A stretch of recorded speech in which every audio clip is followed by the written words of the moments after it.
à tous, ravis de vous retrouver. Nous continuons cette semaine encore de parler du cancer du sein. Nous abordions la semaine dernière le dépistage, le diagnostic précoce et l'importance de la prévention dans cette maladie qui touche beaucoup de femmes de par le monde, mais aussi chez nous avec 15 000 nouveaux cas chaque année.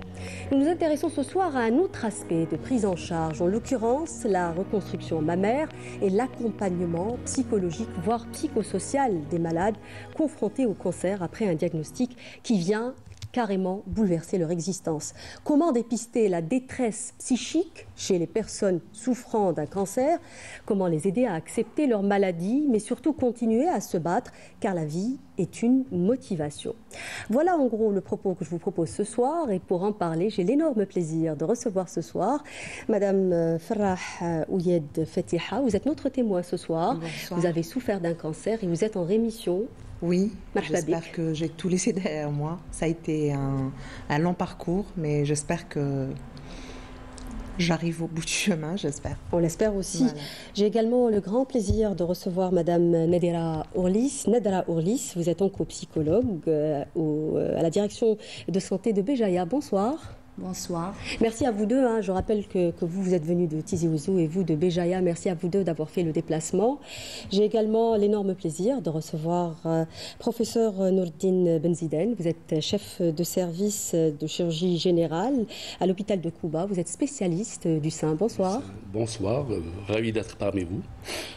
Et j'ai également le grand plaisir de recevoir le docteur Yassine Tarkman. Vous êtes vice-président de l'association Al-Badr. Bonsoir. Bonsoir. Association de lutte contre le cancer et d'accompagnement des malades, pour le rappel. Alors, vous l'auriez compris, on parle ce soir du cancer du sein, une maladie qui sonne souvent comme une condamnation.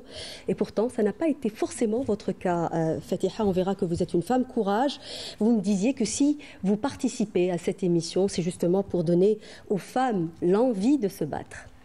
Oui, justement, je pense que c'était la phrase qui m'avait le plus convaincue et je pense que c'est ce qu'il faut faire.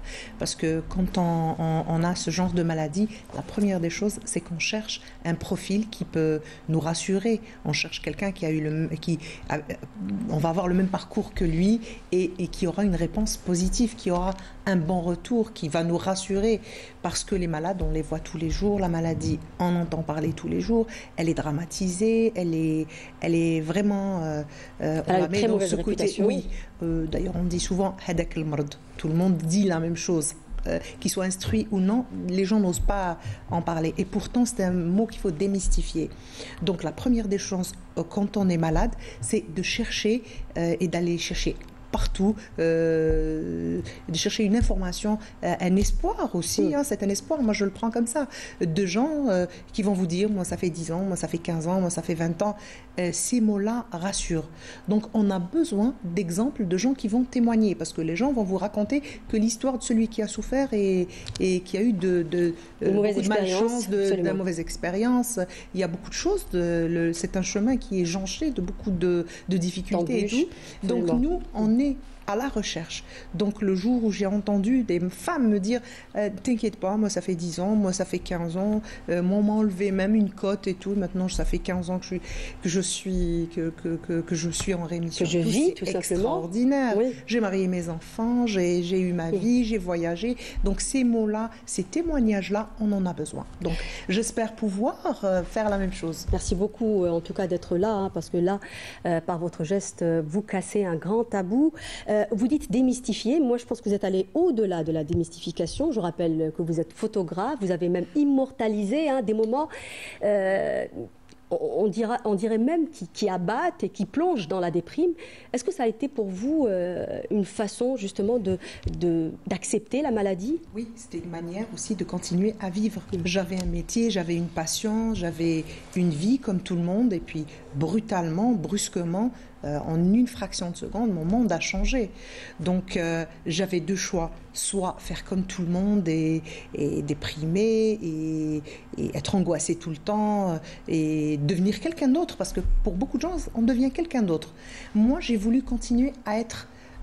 je ne sais pas, c'est venu comme ça, je prenais mon appareil avec moi, je prenais des photos, la plupart du temps j'utilisais quelque chose de très petit parce que ça effrayait un peu les malades, pour eux c'est des journalistes, non, je leur dis moi je suis malade et ça c'est pour moi et je veux, donc ce parcours-là, et je l'ai fait pendant que j'ai fait mes radios, pendant que j'ai fait mon ablation, pendant que j'avais fait ma chimio.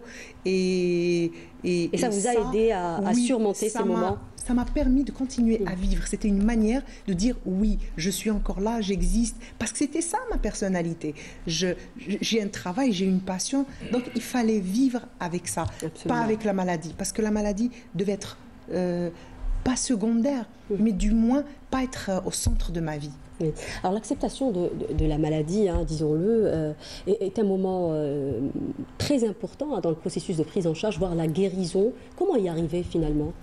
Tout à fait, c'est important. Donc on ne peut pas suivre tout un parcours de soins qui est assez lourd et très lourd et qui peut modifier tout le vécu de la femme sans qu'il y ait un processus de deuil en résolution, sans qu'il y ait de résilience.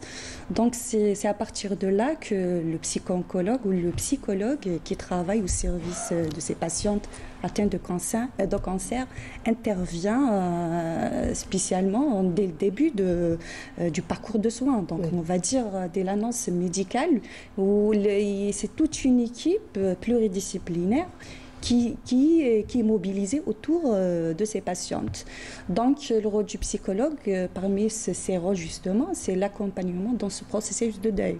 Chaque personne a ses stratégies, a ses mécanismes pour faire face à une perte ou à un traumatisme. Donc, c'est important de les accompagner dans ce processus pour aller vers la résilience et l'acceptation, pour pouvoir poursuivre le traitement et même après la rémission.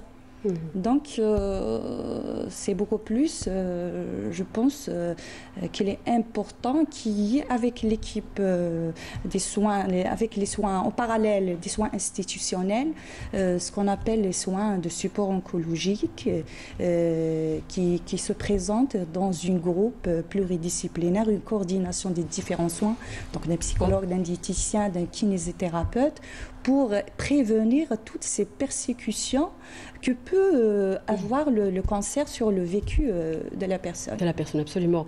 Alors le cancer du sein, le cancer d'une manière générale et le cancer du sein particulièrement sonne comme un grand tabou. Ça touche la femme quand même dans son intimité, dans son intégrité physique. Et par extension, ça ébranle des familles et des couples. Quel regard porte aujourd'hui la société sur, j'ai envie de dire, sur le cancer ou sur la malade, la femme atteinte d'un cancer? Je pense qu'elle est en train de changer, puisqu'il y a un travail depuis quelques années, depuis une dizaine d'années, qu'effectivement il y a un travail un peu de tout le monde, du corps médical, du monde associatif, des associations, qui sont en train un peu de, dire entre guillemets, banaliser ou d'expliquer en tout cas ce cancer. Madame avait commencé son introduction en disant un problème d'information. Il faut être informé. C'est quoi ce cancer? Et le cancer du sein, par rapport aux autres cancers, il est quand même, je dirais, pas très méchant, parce que d'abord c'est un organe qui est très accessible, donc c'est pas un organe profond. Quand on informe bien, je dirais, une jeune fille ou une jeune femme ou carrément une femme pour faire l'autopalpation. Vous pensez qu'aujourd'hui on est suffisamment informé sur cette maladie? Je vois avec vos brochures justement. Oui. Bon, l'information c'est important. À partir de 2010, nous avons fait ce guide. Ce guide il est destiné non pas aux médecins, non pas aux étudiants, mais il est destiné pratiquement aux patients et leurs familles. C'est 100 questions-réponses sur le cancer du sein. Quand on annonce un diagnostic de cancer, c'est un espèce de séisme, aussi bien pour la femme que la famille et l'environnement immédiat, même professionnel. Donc, c'est mille et une questions qui traversent l'esprit. Et nous avons essayé maintenant les médecins du moins, c'est les malades qui posent les questions, c'est les médecins qui donnent les réponses. Ce sont des réponses qui sont validées, des réponses expliquées en termes très simples, que tout un chacun peut comprendre, pour savoir exactement c'est quoi un sein, c'est quoi un cancer, quel est le parcours un peu, je dirais, du combattant pendant toute l'épreuve du diagnostic, ensuite la prise en charge thérapeutique et même après le cancer. Il est au niveau de l'association, il est dans les deux langues, il est en arabe et en français, et c'est vraiment c'est quelque chose de très utile pour tout un chacun qui, voilà, il est assez informé sur quoi la chimio, c'est quoi la radio, c'est quoi une thérapie. Vous n'avez pas répondu à ma question, ceci dit. Est-ce que vous pensez aujourd'hui que les femmes sont suffisamment informées sur cette maladie? Peut-être pas suffisamment, mais mieux. Mais il y a un travail qu'il faut... De pédagogie. De pédagogie qu'il faut continuer. Et ça, c'est quelque chose, comme on dirait, on sème, mais on récolte sur le long terme. Ça, c'est un travail qui se fait sur le long terme. Et l'association, elle est là pour faire ça et pour accompagner ces malades dans le parcours. Grosso modo, si on voulait un peu schématiser, c'est au début, quand il faut faire, je dirais, tous les examens, tous les bilans, pour arriver à un diagnostic. Une fois que le diagnostic, le malade est dans le pipe du traitement, de la prise en charge. Et très souvent, comme c'est des malades qui viennent un peu de toute l'Algérie, sur des centres d'oncologie qui ne sont pas un peu partout, notamment à Blida, il y a un grand centre, c'est un pôle pratiquement de cancérologie, puisqu'il y a aussi bien le public que le privé. Donc on reçoit pratiquement de 51 wilayas qui viennent se soigner. Donc le problème au départ, pour les malades, n'était pas la disponibilité du traitement, c'était où passer la nuit, parce qu'il fallait passer l'association justement un mois et demi sur place pour les centres de radiothérapie. Donc, franchement, quand ils sont hospitalisés, il n'y a pas de problème, mais quand il faut faire la radiothérapie, quand il faut rester 6 semaines, 8 semaines, des malades qui sont restés jusqu'à 3, 4 mois, 5 mois pour les besoins de radiothérapie. Donc il fallait leur offrir cet espace, je dirais, d'hébergement, de transport, tout ce qui va avec, disons, l'alimentation, pour qu'elles puissent rentrer. Deux infrastructures d'accueil, une à Alger et une, Alger, Blida et... deux à Blida et une à Alger, à Belcourt, beaucoup plus pour les enfants qui viennent. Et nous allons, Inch'Allah, démarrer bientôt la construction d'un autre centre, puisque nous sommes sur le point d'avoir... Ça sera où? Toujours à Blida? D'accord. Voilà, encore un autre centre d'accueil et d'hébergement des malades qui viennent de loin pour les besoins de leur traitement au niveau du CAC de Blida ou de la radiothérapie au centre privé. Alors professeur, vous êtes chirurgien, vous accompagnez les malades à partir déjà de l'ablation, avant d'arriver, puisqu'on parle aujourd'hui... Avant l'ablation. Voilà, même avant l'ablation, j'ai envie de dire que pendant tout le processus des traitements, même avant de parler de reconstruction, mais comme c'est notre sujet aujourd'hui, quelle place a la reconstruction physique? Est-ce qu'une reconstruction physique est corrélée forcément avec une reconstruction mentale? Effectivement, je pense que c'est important. Ensuite, la reconstruction mammaire, elle fait partie du traitement. C'est la dernière étape, mais elle fait partie. Et c'est une façon de dire à la femme, avant qu'on lui fasse le traitement radical, avant qu'on lui fasse l'ablation du sein, qu'il y a une alternative. C'est-à-dire, d'abord, la primauté, c'est surtout la traiter de sa maladie. Et une fois qu'elle est traitée, on peut lui proposer une reconstruction mammaire, parce que c'est important pour l'image de la féminité. Le sein, c'est la féminité de la femme. Donc c'est important, malgré qu'il n'y a pas beaucoup de demandes, mais c'est important de lui expliquer ça déjà avant le traitement. Avant qu'elle commence le traitement, dès qu'on fait l'annonce qu'elle a un cancer, voilà le traitement qu'on fait, on lui dit, si on vous fait un traitement radical, on peut toujours reconstruire ce sein. Vous voyez bien que je ne parle pas de chirurgie esthétique, c'est de la reconstruction. Absolument. Au lieu de mettre une prothèse externe au niveau du soutien, parfois les femmes qui en ont de fortes poitrines, il leur faut une prothèse importante et c'est gênant pour elles. Donc la reconstruction mammaire, ça lui permet d'éviter cette prothèse externe. Quelle est la part aujourd'hui des femmes qui demandent une reconstruction sur l'ensemble des femmes qui subissent une mastectomie? Ça ne dépasse pas les 20%. C'est pas important. C'est pas important.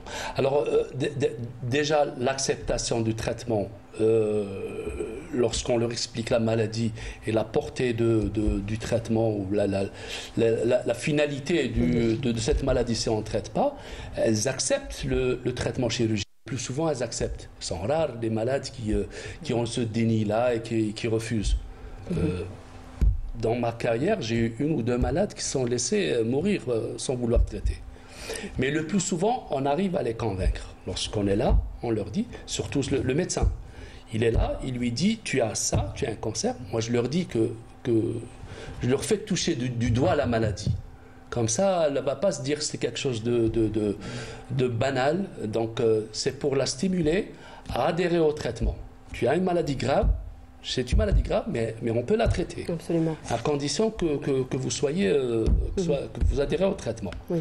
Je voulais justement rebondir, sur l'idée justement de la représentation du sein chez la femme.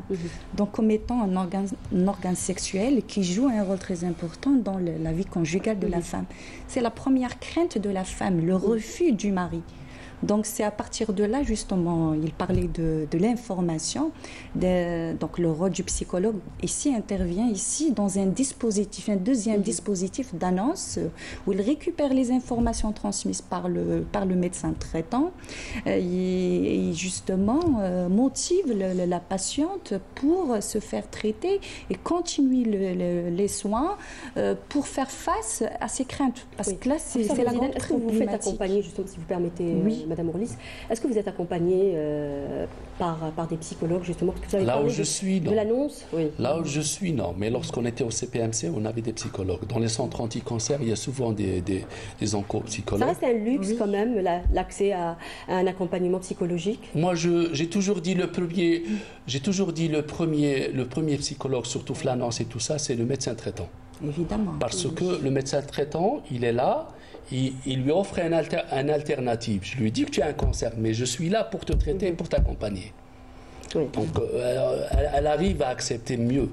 Mais le médecin, généralement, il n'a pas suffisamment de temps pour tout expliquer, pour le suivi. Lorsqu'on a des consultations qui durent avec beaucoup de personnes, beaucoup de consultants, on n'a pas suffisamment de temps. C'est là où il intervient le psychologue. Donc ils sont d'un grand aide. Absolument.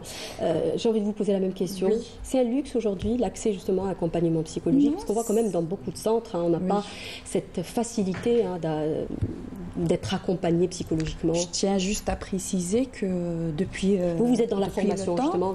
Depuis le temps, les services d'oncologie possèdent des consultations de psychologie. Après, depuis 2019, il y a eu une initiative du ministère de la Santé qui ont initié cette formation de psychologues en psycho-oncologie.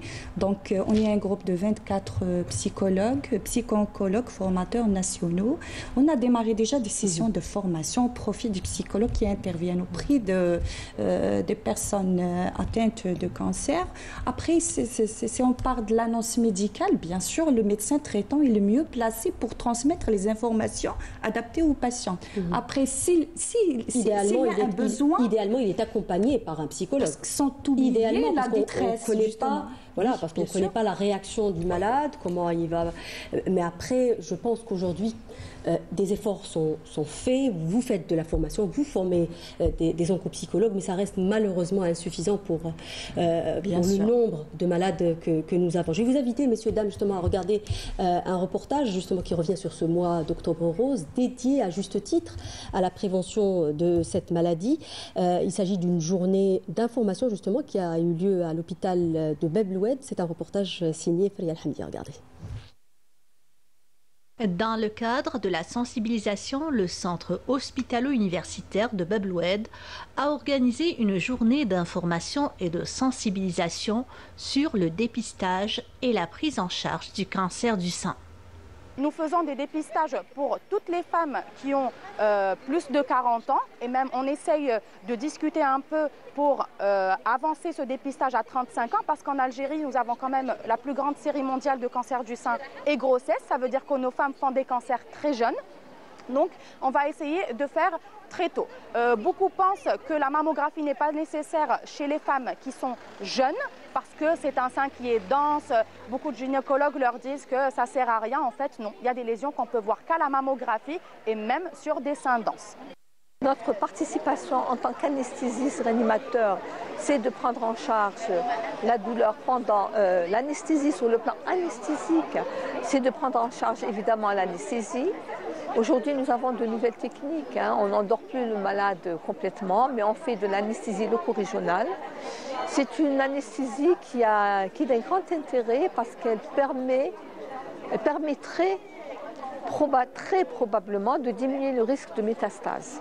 La médecine nucléaire a toujours été un des piliers de la prise en charge des néoplasies en général et le cancer du sein en particulier.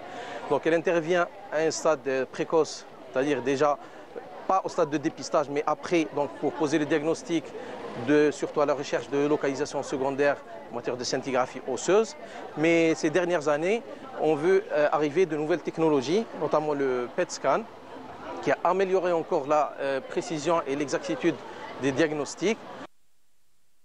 Les chirurgiens oncologues ont comme préoccupation de minimiser les risques des séquelles esthétiques, fonctionnelles et psychologiques. Pour la femme, ils proposent et utilisent les techniques les plus récentes et les plus appropriées. Professeur Karima Achour nous en parle. Ça se fait dans notre service qui est la chirurgie thoracique. Nous sommes amenés à faire énormément de construction pariétale pour des tumeurs, pour des métastases et tout. Et donc depuis 3 ans, nous avons un peu élargi nos actions, à savoir que nous faisons directement le geste curateur et reconstruction immédiate. Surtout qu'on a des patients de plus en plus jeunes, elles ont 25 ans, 30 ans, 35 ans. Ce n'est plus les vieilles dames de 80 ans, maintenant non, elles sont très jeunes. Et là d'ailleurs, hier, nous avons une patiente de plus de 70 ans qui voulait se reconstruire. Ça nous a fait énormément plaisir. Chaque année, ces femmes qui découvrent qu'elles sont atteintes d'un cancer du sein subissent des fois une ablation, bénéficient d'une reconstruction mammaire au CHU Bab-el-Oued pour retrouver le sein auquel elles ont dû renoncer.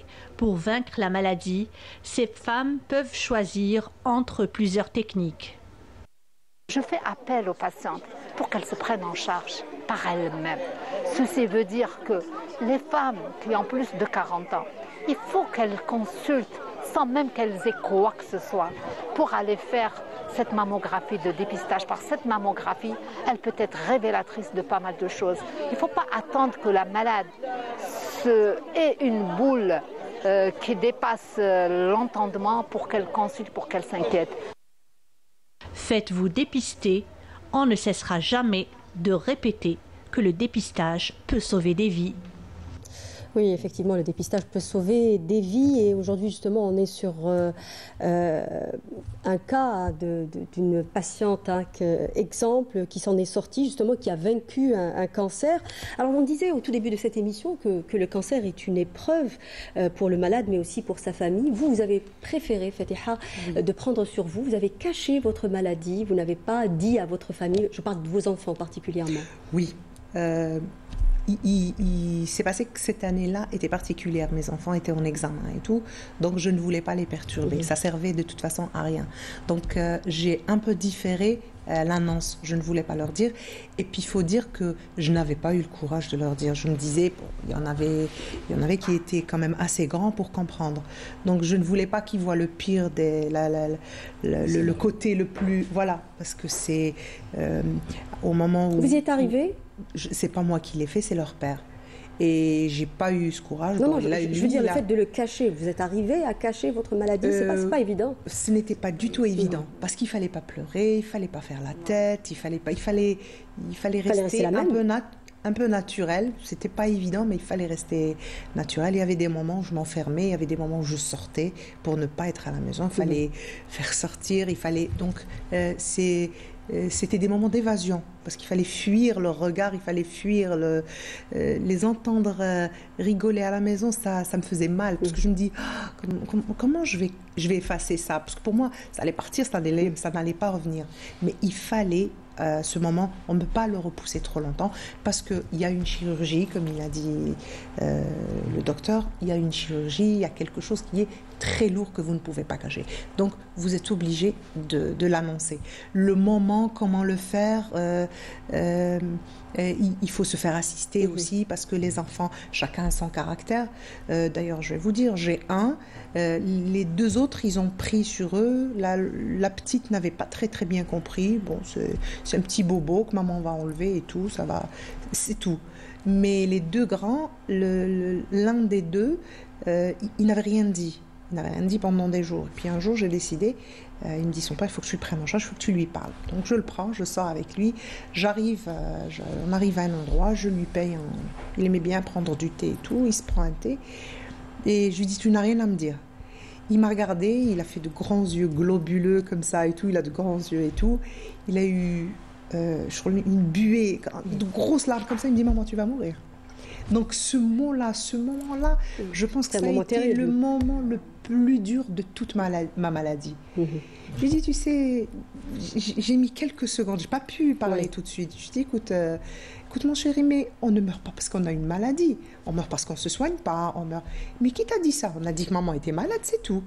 Donc j'ai essayé un peu de lui parler et tout, j'ai essayé un peu de l'entourer, de lui expliquer, et j'ai compris à ce moment-là que en plus de ma maladie, il fallait que j'accompagne ces enfants-là, qui n'avaient rien demandé, eux aussi. Je suis leur mère et c'est un lien qu'on ne voit pas. Vous deviez vous en sortir, surtout. Oui, et c'était une raison de s'en sortir. Absolument. Ils sont une raison pour s'en sortir. Oui. Alors, beaucoup de malades souffrent justement d'anxiété, de syndrome post-traumatique, de dépression. On parle jusqu'à 25% des malades qui souffriraient de dépression. Est-ce qu'il y a des moments clés alors, comme Fatiha parlait par exemple de l'annonce ou le fait de le partager avec sa famille, est-ce qu'il y a des moments clés dans la maladie où on a réellement besoin d'accompagnement? Évidemment. Donc c'est déjà, tout dépend de certains facteurs de vulnérabilité de la personne. Donc si la personne déjà a vécu une vie un peu quand même difficile, des problèmes déjà soit de santé, des problèmes comportementaux, psychiatriques et psychologiques, ça serait difficile de surmonter cette annonce choquante ou cette annonce traumatique. Après, si elle est bien entourée, donc l'accompagnement de la famille, des aidants, des proches, des amis et tout, est très crucial dans l'acceptation et dans la détermination et la poursuite des soins de ces patientes. Donc, si on parle de la demande de la consultation psychologique, c'est selon les besoins de chaque personne. Donc, il y a par exemple... Comment dépister une personne qui a besoin d'un accompagnement psychologique? Si je dois reformuler ma question, parce que beaucoup de gens peut-être l'ignorent. Comment reconnaître qu'on a besoin d'un accompagnement? Il y a certains caractères, il y a certains symptômes révélateurs. Donc, par exemple, le refus des soins, le refus d'annoncer à la famille, par exemple, parce que c'était en ce moment, c'était son mécanisme défensif pour justement combattre cette détresse psychologique. Donc, elle avait besoin d'un peu de recul pour justement se reconstruire et d'accepter cette maladie pour qu'elle puisse l'annoncer à sa famille. Donc, parmi les craintes, c'est justement de perdre ce vécu, cette famille qui était autour d'elle, surtout quand il s'agit d'une annonce difficile pour les enfants. Donc, en général, les patients qui consultent le psychologue, qui demandent la consultation de psychologue, c'est beaucoup plus, c'est la guidance, pour faire de la guidance parentale par rapport à l'annonce. Donc, des techniques, des mécanismes et un accompagnement. Des fois, même le psychologue, il est sollicité par la patiente pour lui-même faire l'annonce, l'accompagner dans l'annonce. Donc, on fait des consultations familiales, des thérapies familiales, des fois même des thérapies conjugales en la présence du parent, du mari plutôt. Donc, la femme, elle n'arrive même pas annoncer cette maladie au mari, de peur d'être rejetée, d'être... Est-ce que vous avez éprouvé le besoin d'un accompagnement psychologique? Vous vous êtes fait accompagner par un psychologue? Non, je n'ai pas ressenti ce besoin. Bon, peut-être aussi par j'ai eu un entourage, et ça, je l'ai toujours dit. L'entourage tout proche est très important. C'est-à-dire, pour arriver à une étape je pense, et c'est mon avis, pour arriver à une étape où on a besoin d'un psychologue, d'un accompagnement et tout, c'est quand on cherche l'entourage et on ne trouve pas. On n'est pas accompagné, on n'est pas soutenu, on cherche des mots qu'on ne trouve pas dans notre entourage. Il y a des gens, ça peut être, pour beaucoup de femmes, c'est leur mari, pour beaucoup d'autres femmes, c'est leur famille proche, beaucoup de filles, quand elles sont jeunes et quand elles ne sont pas mariées. Pour saluer votre mari, parce qu'il a été d'un très grand soutien, et ça c'est très important. C'est très important. C'est pour ça que je vous dis, l'aide, vous demandez de l'aide parce que vous n'en avez pas. Si vous avez de l'aide, vous n'allez pas aller la demander ailleurs. Ceci dit, et ça, mon mari le disait souvent, il disait, il faudrait vraiment un manuel pour les maris pour qu'ils puissent justement supporter. C'est difficile. C'est prendre en charge un malade, prendre en charge des enfants pour beaucoup, prendre en charge toute une famille qui s'inquiète. Déjà, lui, il a son chemin. Est-ce qu'elle va être là? Est-ce qu'elle va partir? Comment je vais faire ma vie? Comment je vais... Il ne faut pas dire que tous les hommes ne se soucient pas. Maintenant, je pense que vous allez me le dire. Maintenant, tous les hommes se sentent concernés. Et une vie de famille, c'est pas comme ça. On commence à comprendre vraiment qu'une vie de famille, c'est pas... Au contraire, maintenant, peut-être le message qu'il faut faire, c'est justement d'impliquer les maris, parce que beaucoup de femmes excluent leur mari du processus de prise en charge. Oui, bien sûr. Parce que vous êtes malade et quand vous allez faire votre chimio, quand vous allez faire votre ablation, il y a des moments où vous n'êtes pas psychologiquement, quel que soit votre caractère, psychologiquement, vous ne pouvez pas, vous ne pouvez consoler personne. C'est vous qui avez besoin d'être consolé. Même si vous voyez les yeux de tout le monde, ils sont là, ils vous regardent et tout. Donc dans ce cas-là, on a besoin d'un relais. Et le relais doit être tous les jours présent et il doit être là et pas très loin. C'est pour ça que c'est une conversation, c'est un sujet de discussion. Il faut en parler, il faut savoir, il faut se projeter dans ça, quel que soit le résultat. Il faut prévoir le plan A et le plan B. C'est on rigole en disant ça, j'ai un plan A et un plan B. Mais on se dit jamais, j'espère qu'on n'aura jamais à vivre le plan B, on n'en parle jamais d'ailleurs. Vous avez beaucoup de courage, Fatiha. C'est pas le cas de tout le monde, hein. Beaucoup de gens ont peur d'en parler. Est-ce que votre association propose, puisqu'elle a parlé justement de libérer la parole, est-ce que votre association, par exemple, propose des groupes de parole pour les malades? Oui, absolument. Ce qu'il faut bien comprendre, que la prise en charge d'une maladie de cancer du sein, elle est bien sûr médicale, mais également au niveau psychologique. C'est très important. Oui. La part du mental est très importante dans cette maladie. Quand elle est bien accompagnée sur le psychologique, je sens que les chances de guérison sont nettement meilleures. Pour revenir, bien sûr, cet accompagnement, il commence d'abord par le mari, par la famille, par l'environnement immédiat. Mais ensuite, on arrive idéalement, et ensuite on arrive effectivement au moment associatif et les associations. Oui. Les associations ont un rôle à jouer, puisque systématiquement, au niveau de l'association, je parle d'El Badr, il y a un support psychologique, c'est-à-dire il y a des psychologues qui viennent régulièrement discuter avec les malades. Des bénévoles, rappelons-le. Oui, des bénévoles, absolument. Oui. Il y a un imam qui vient régulièrement, et vous savez très bien le substrat culturel de notre pays, et la parole de l'imam et de la religion en général, de la foi et de la religion en général, ça aide à s'immuniser, à se renforcer de l'intérieur pour mieux combattre cette maladie. Ça, c'est important. Nous avons des médecins, notamment des oncologues, qui viennent, des chirurgiens, qui viennent régulièrement discuter des cas, je dirais, médicaux, proprement médicaux, bien sûr. Nous avons même, au niveau du centre de la maison terre, nous avons un coin pour un peu l'esthétique. Il y a des esthéticiennes qui viennent, s'agissant de femmes pratiquement, pour faire... C'est un point très important. Nous avons un coin, je dirais de médecine esthétique, mais de soins esthétiques. Parce qu'effectivement, on est plus ou moins un peu, entre guillemets, abîmé par la chimiothérapie, par les cheveux, par la radiothérapie.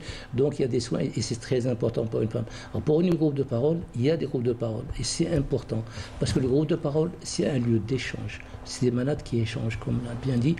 Chaque malade va exposer un peu son vécu, son parcours et c'est un lieu d'apprentissage. Les malades apprennent par rapport aux autres. Donc, si vous voulez, c'est quelque chose de très, très... Et c'est cet ensemble, je dirais, d'accompagnement de la malade à toutes les étapes, mais surtout pendant le traitement et même dans l'après. Tout à l'heure, le professeur disait, pour ce qui est de la reconstruction, parce que c'est important, la reconstruction psychique, mentale, passe par la reconstruction du sein, de cet organe, qui est un peu, je dirais, un attribut ou un symbole de la féminité. Effectivement, la chirurgie, peut-être 20% sont demandeurs, mais je vous dis aujourd'hui, notre expérience en matière de reconstruction... Peut-être qu'on n'en parle pas assez, hein, docteur. On n'en parle pas, on essaie d'en parler. Pas assez, c'est encore perçu comme un luxe, hein, la reconstruction. Oui, mais l'expérience d'El Badr nous avons donné, jusqu'en 2019, avant le Covid, 350 prothèses mammaires externes.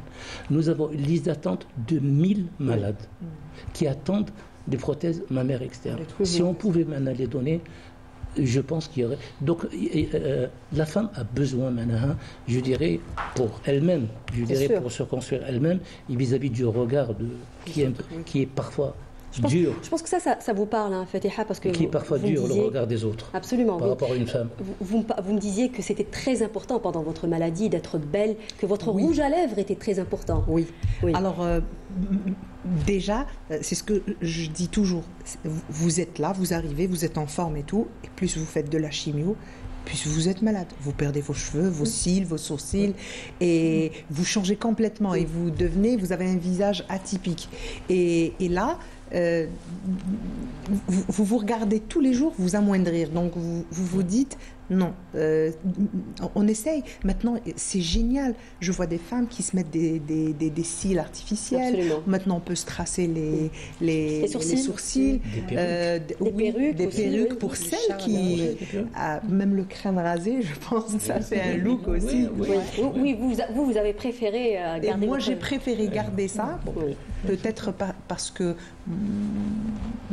c'est aussi des caractères. Absolument. Moi, c'était dans mon caractère l'acceptation. Je devais m'accepter. Moi, d'abord, accepter ma maladie, me dire que...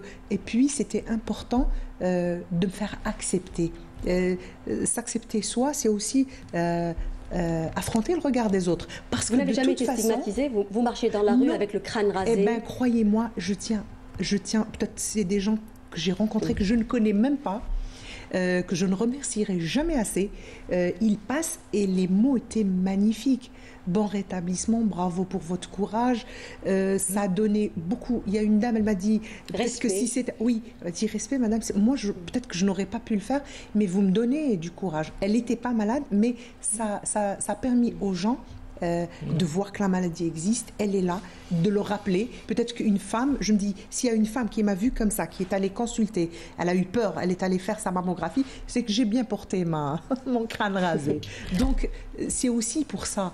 Ça devient une cause après que vous vivez tous les jours, que vous portez à bout de bras, parce qu'il fait. Et là, chaque fois que je vois une femme, je lui dis va faire ta mammo, va faire ta mammo, va faire ta mammo. Mais vous n'avez, pour enchaîner justement avec le professeur Benziden, vous n'avez par contre jamais voulu faire de reconstruction, hein? Non, c'est un peu bon. Par je sais pas. C'est aussi un peu aussi familial. Parce que retourner dans un bloc, je pense que peut-être vos patients disent la même chose. C'est pas évident de retourner dans un bloc. Oui. Quand on est traumatisé. Voilà.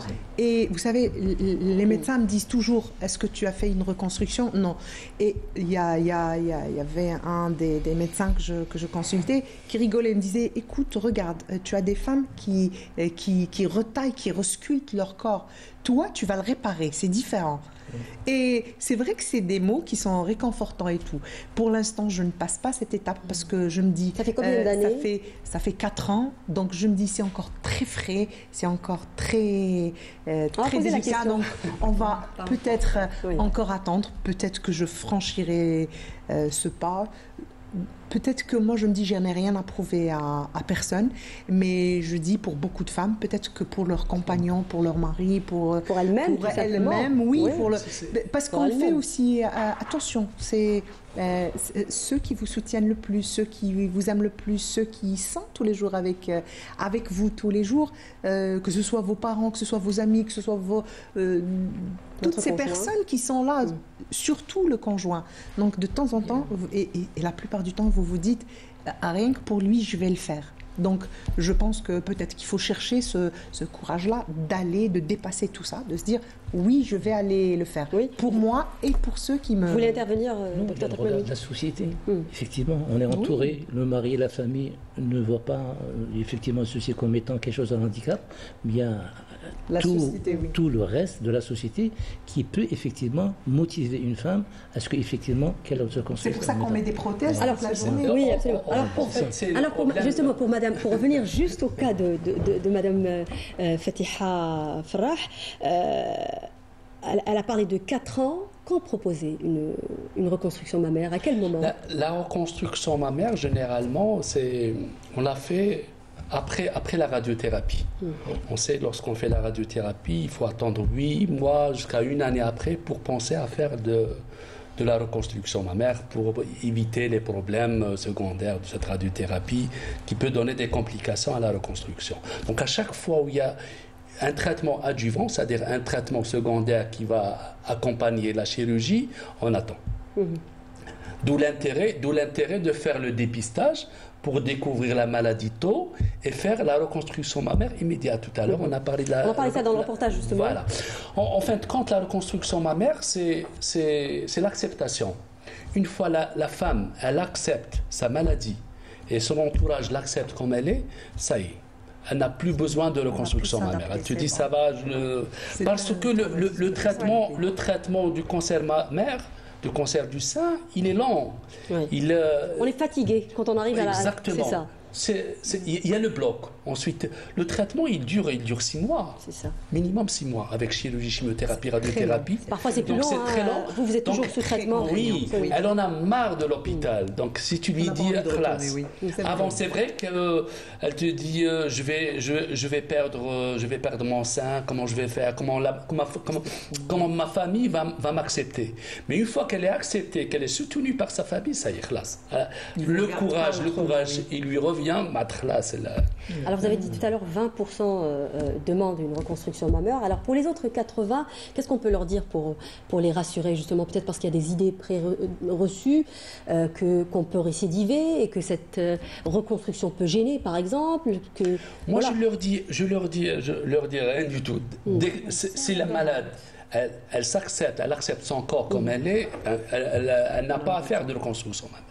Parce que la reconstruction mammaire, esthétique, c'est ça. La reconstruction mammaire, elle appartient à la patiente. C'est elle qui va trouver le besoin de le faire ou de ne pas le faire. Oui.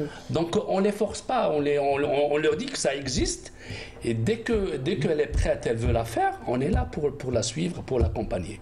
Mais sinon, si elle ne veut pas, là, on n'essaye pas de la forcer. Alors, on a parlé de reconstruction immédiate et secondaire. Quelles sont les indications? Alors, la reconstruction mammaire immédiate, à chaque fois, on peut traiter le cancer du sein sans qu'il y ait de traitement secondaire, on le fait. On lui propose à la malade. C'est-à-dire, c'est le début du cancer, ce qu'on appelle le carcinome in situ, où la maladie, très localisée, vraiment localisée au sein, où il n'y a pas de risque qu'il y ait de métastases ailleurs. Absolument. À chaque fois que le cancer il est infiltrant, c'est-à-dire la cellule cancéreuse elle est en relation avec les vaisseaux, il y a risque de dissémination, donc il y a risque de traitement secondaire. Donc lorsque je dis traitement secondaire, c'est-à-dire chimio-radiothérapie. C'est ça. Donc on stoppe la reconstruction jusqu'à la fin. Quels sont les avantages de la reconstruction immédiate? Immédiate, on est là, il y a la poche cutanée, on met une prothèse, c'est plus facile. C'est-à-dire on peut garder la peau, c'est ça? On garde plus la peau.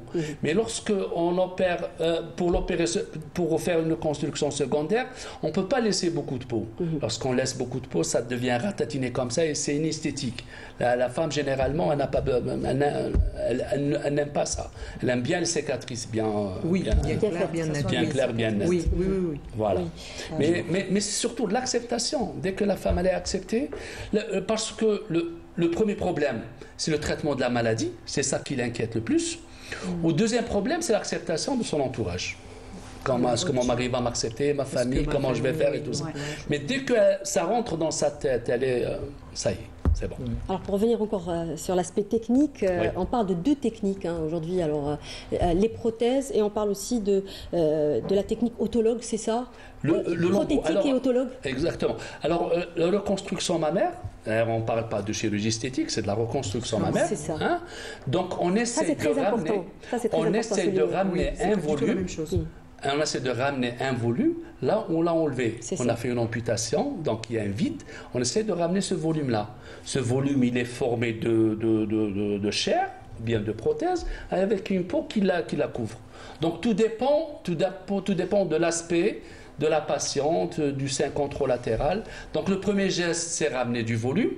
Le volume, on peut le ramener par la prothèse, on peut le ramener par un lambeau. Le lombo, c'est-à-dire on voit là où il y a un petit bourrelet comme ça, on le ramène. Généralement, le lombo du grand dorsal. Donc souvent, les femmes, à partir d'un certain âge... Ça, c'est le muscle qu'on enlève du dos. On enlève le muscle et avec la peau, qu'on va transposer en antérieur. C'est ça. Voilà. Sinon, lorsque le sein contralatéral il est petit, il y a suffisamment de peau, on peut mettre une prothèse et ça règle le problème. Sinon, parfois, on fait les deux techniques en même temps.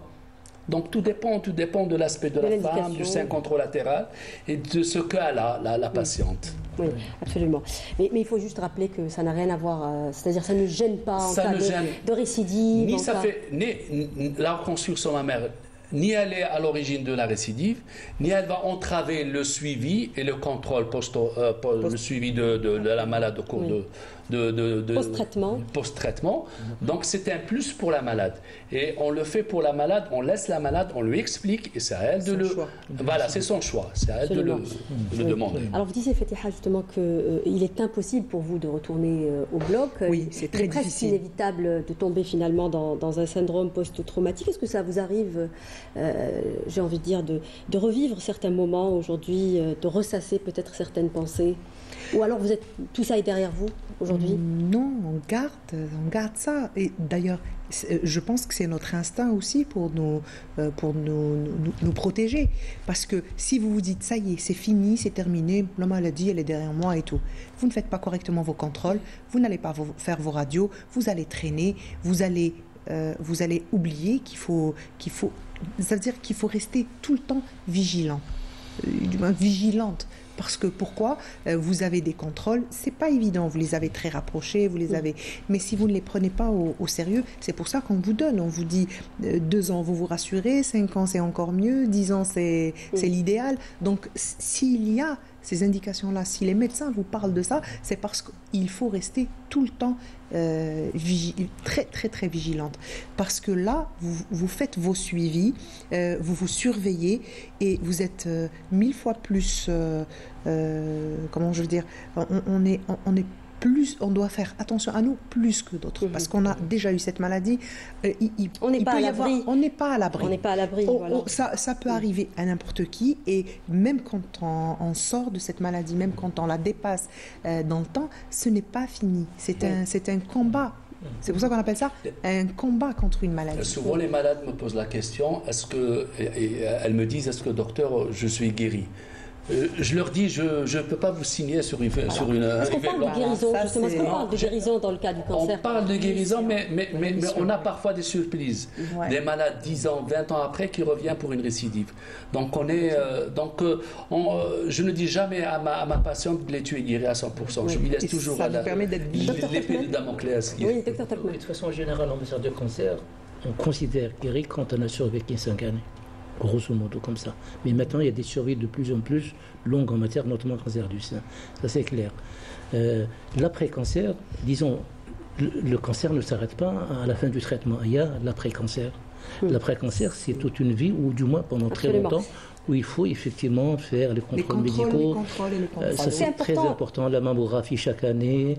Il faut consulter. Toute une panoplie d'examens à continuer à faire pendant des années. Il faut consulter tous les 6 mois, la première année, ensuite une fois par an. Ensuite, il y a tout un suivi. Et l'après-cancer, justement, il existe. Peut-être poser la question justement à Madame Ourli, ça, il ne nous reste pas beaucoup de temps. Justement, on a tendance peut-être à croire qu'une fois en rémission, on n'a plus besoin d'être accompagné, mais non. Finalement, il y a aussi une panoplie de soins que vous proposez en phase post. Bien sûr. Voilà, après le cancer. Oui, effectivement. Si on parle toujours de notre cas, elle est toujours dans le traumatisme. Il y a toujours des séquelles, peut-être vécues d'une autre part. Comme c'est une personne qui est active, elle s'oublie dans son traumatisme. Donc, c'est important de faire une consultation de psychologie, un suivi psychothérapeutique. Oui, bien sûr. Voilà. Donc, il y a des pour la réinsertion de ces femmes. Oui, bien sûr. Autant que société, justement, la Société algérienne de psycho-oncologie, la SAPOS, on est dans des programmes, la promotion des soins de support oncologique, donc par des équipes pluridisciplinaires, parce que quand même après la rémission, c'est le retour à domicile. Donc, c'est toute une autre vie qu'il faut qu'elle va essayer, la femme, de s'acquérir pour l'adapter avec cette maladie. Donc, soit sur le plan individuel, sur le plan conjugal, familial, professionnel, aussi, bien sûr. Donc, on propose justement, en tant que psycho-oncologue, des thérapies, des psychothérapies corporelles, par exemple. C'est des thérapies qui permettent de décharger cette émotion, cette détresse qui est en nous, donc par des orientations. Comment vous trouvez, Madame Ourlis, alors si une personne est souffrante et en difficulté psychologique, comment vous trouvez? Comment on peut vous consulter? Est-ce que vous avez une page, par exemple, sur les réseaux? Bien sûr, il y a ma page Nadra Ourlis. J'assure des téléconsultations selon le besoin, bien sûr, puisqu'il y a des personnes quand même, ça reste la consultation de psychologie, ça reste toujours un tabou. Absolument. Donc, je suis encore présidente du réseau algérien de jeunesse. Donc, nous avons notre page pour des consultations, pour des conseils, pour l'accompagnement à l'annonce de la maladie aux familles, aux couples et tout. Donc, nous avons encore des programmes de réinsertion socio-professionnelle. Donc, ça, c'est des programmes, c'est des conventions qu'on fait avec les chambres d'artisanat dans le cadre de la promotion de la femme artisane, parce que chaque femme a un don et une ressource qu'elle ne développe pas. Donc, on travaille ces ressources, ces acquis qu'on peut exploiter, justement, développer pour que ça soit des postes, des métiers d'avenir qui vont aider dans la résilience. Vous avez parlé du travail. Absolument, oui, vous avez parlé du travail, mais peut-être à la fin de cette émission, rappeler aux femmes qui souffrent de cette maladie qu'il faut déculpabiliser et qu'il faut penser à soi, que ce soit à travers le travail, c'est-à-dire se faire une passion. Prendre place dans la société. Oui, absolument, c'est très important. Bien sûr. Ça a été votre cas d'ailleurs, hein, où vous êtes sortie de cette maladie en quelque sorte grâce à votre travail aussi. Hein. Oui, et j'étais contente de pouvoir aller représenter l'Algérie à Genève pour une expo photo, et c'était après ma maladie, après tout ça. Donc j'ai reçu mon invitation, j'ai tout de suite accepté. Pourquoi? C'est le monde continue tout autour de moi. J'ai toujours autant de chance qu'avant. Pourquoi ça changerait quelque chose? Donc partir, le faire, bien le faire aussi. Donc, c'était pas juste pour aller le faire, il fallait aussi bien le faire et revenir la tête haute et dire, bien sûr, à chacun sa montagne. Il y a un proverbe kabyle qui dit « ça veut dire chacun il a son baluchon avec tous ses problèmes dedans. Donc, mais ça ne doit pas nous arrêter. Au contraire, le côté professionnel, ce côté-là nous permet de retourner. La vie, ce n'est pas juste que les enfants. À la fin, les enfants vont grandir, ils vont partir, la famille, elle est là et tout, mais il y a autre chose, exister par soi. En dehors du regard des autres, le travail est une motivation. Le travail est une manière d'exister. Absolument, une manière d'exister. On termine sur ça, mesdames. Merci, messieurs, dames, d'avoir participé à cette émission. Le temps qui nous est imparti est terminé. Merci à vous de nous avoir prêté attention. J'espère qu'on a pu répondre, ne serait-ce qu'à une partie infime des questions que vous vous posez. On aura le grand plaisir de se retrouver samedi prochain. En attendant, rejoignez-nous sur les réseaux sociaux. Et excellente suite des programmes sur Canal Algérie. Au revoir.